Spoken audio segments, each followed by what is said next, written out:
Week 5 retro week preview finally getting started. Continue on to the season. Some good matchups going to happen.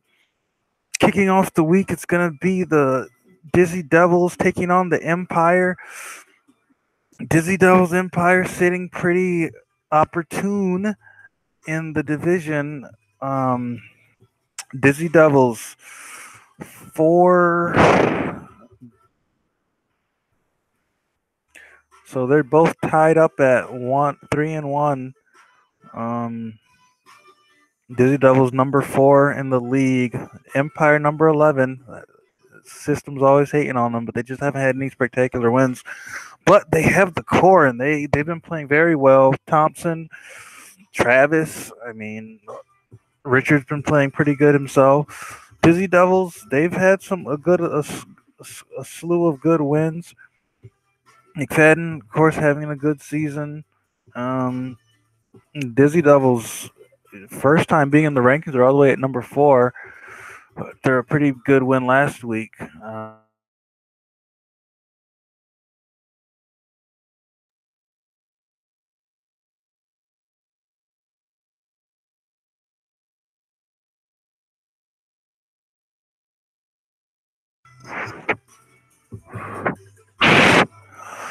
Okay, so I see this being. I mean, this could be a playoff game if the Sea Dogs don't get their stuff together and get a big win. Um, because they're both ready for them in the points race. So whoever wins this game is going to be primed for Northern supremacy. Pharaohs Diamonds. Pharaohs, they need a win right here. Diamonds had a very close call against Phoenix last week. Um, I think the Pharaohs get it. I think the Diamonds are kind of exhausted. They've gotten out to such a good lead on the West. They're just far and ahead above the West. I mean, the Gold are coming up though, points wise. They're only 9 behind. But other than that, I mean, the Diamonds and Gold have just left everybody in the dust.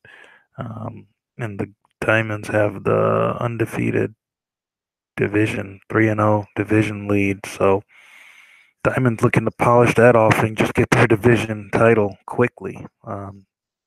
But I think the Pharaohs, they're still kicking. The Pharaohs are still a solid team, and I think they're going to keep fighting. I think it's going to be a Pharaohs win. Dragonfish Skylarks. Skylarks, don't let this be another trap game like last year where they lost. And I mean, Dragonfish are just so terrible. They're just really terrible. This is the only thing to get excited about for this season for the fans is them dressing up. You know, I mean, there's really nothing going. Hamura's not a factor. Ricky Pete, I mean, he's not an all-star. I mean, he's not, top tier. He's a good role player, but I mean, this team has no all-star. Dante's over the hill. It's just they're just kind of waiting it out for next draft. Sea Dogs Margay, another big game in the north. They're coming with it this week with these matchups. Sea Dogs are like, hello, why are we number 8? Margay's number 2 after. I mean, they haven't done anything really spectacular. I mean, they've had a couple big wins against some easy teams, but they've lost 2 games as well. But they're number 2 in the league according to there's still a little bit of preseason ranking and mixed into this rating system right now. But Sea Dogs, and here's your chance to just smack them in front of everybody and say, hey, these guys aren't real. We're obviously the real deal. Give it to us. It's at home. No excuse not to perform. I mean, this really could be the game that they just smack. They smack, and they're like everybody gets shook and realizes that the Sea Dogs are for real. They're Toros level because it's Toros are looking unbeatable right now. Checkers Phoenix, really good test for the Checkers that have a great core. They have a better core than the Gremlins had last year. Just everybody 80s. Don't mind Gerst. He's a dodge beast, hype beast. Nothing real going on there. He's just a good dodger, Gerst. Um, But can they stop Streets and Greeley? I mean, that 1-2 punch is just ridiculous. It's always like that with Streets. He's a great teammate for that. They might not be able to, they'll be aiming at Sven all game, and who knows? I mean, it'll be a good opportunity for Middlestein to establish himself as not a bust. Two new teams trying to get to that middle of the road status. Phoenix are coming up in the rankings. They're 13th. Checkers are 10th. So both these teams trying to be part of this season, and they'll step over each other to do it, and it'll be exciting. It should be a 8-9 set game. Silverbacks gold. Silverbacks need a clutch win. I mean, they're 3-1, but they haven't eclipsed 40 this year, I don't believe, on a win, which is absurd. 3 wins at 38-39 and 1 terrible loss. So they're just lost in the points race right now. It has to come down to division for them. And the Diamonds are slowly pulling away division-wise. So, this is really do or die, because if they lose to the Gold are great in great points position. So if they lose to the Gold, their division race is dashed as well.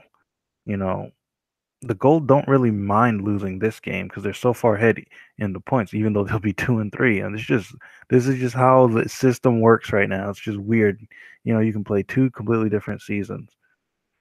Jocks captains. 2 teams that just really have nothing to offer. I mean, the Jocks are exciting because they have a lot of parts.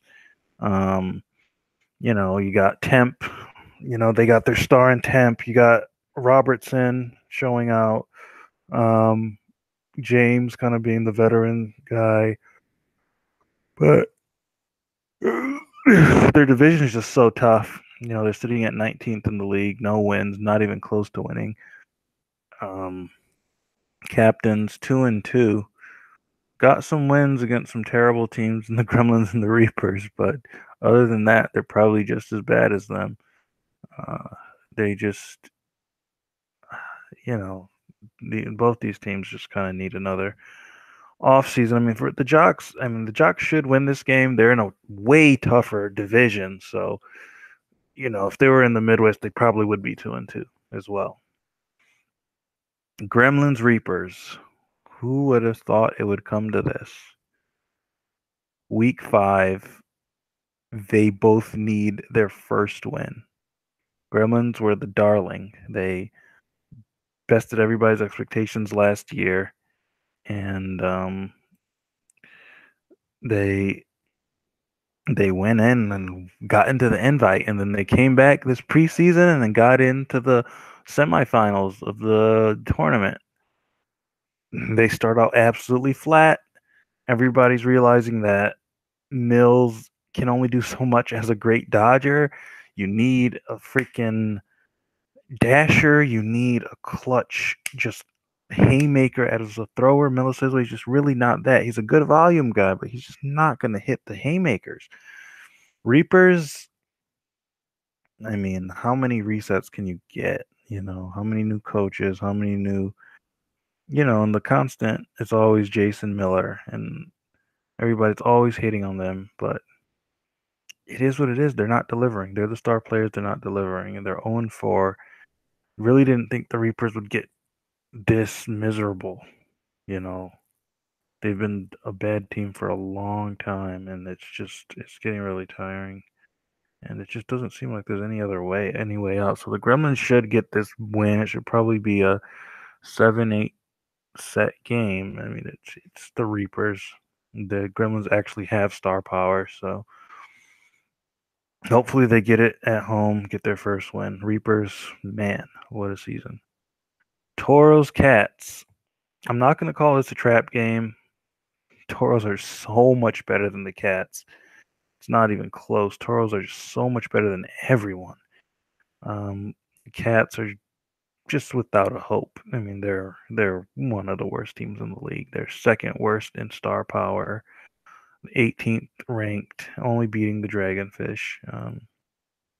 So expect a 6-set game. This is not going to be pretty for this rivalry. And finally, to wrap it off, the flex game of the week, Interceptors taking on the Scarlet Ember. Scarlet Ember, the only other undefeated team in the league outside the Toros. Interceptors, not close to being undefeated, but they're playing pretty good outside of their flat out loss versus the Sea Dogs in London on the flex. Scarlet Ember Interceptors, what do you got to say? It's the era, and they're saying that the era is not even close to over. Interceptors have newfound confidence in Kyle. He's finally working. They got Lindbergh replacing Ricky. That's been a great fix. Everybody's really firing on this team. Scarlet Ember, on the other hand, all about core, all about teamwork. They're not about star power. Jack provides a nice distraction for most defenses, opposing defense or opposing offenses. But I mean, Ramsey's having a great season. Skogstad, um, and they're playing very well. They're 3-0, rocking the crowd, rocking the new stadium and everything. But I think I think the Interceptors rout them. Honestly, I think the Interceptors just get the best of them. I think they're just such a better stacked team. I mean, the Scarlet Ember have relied on some pretty special performances throughout their season so far, but I think the Interceptors got their number. And that's it. Stay tuned for some exciting play. Dodgeball is back, folks.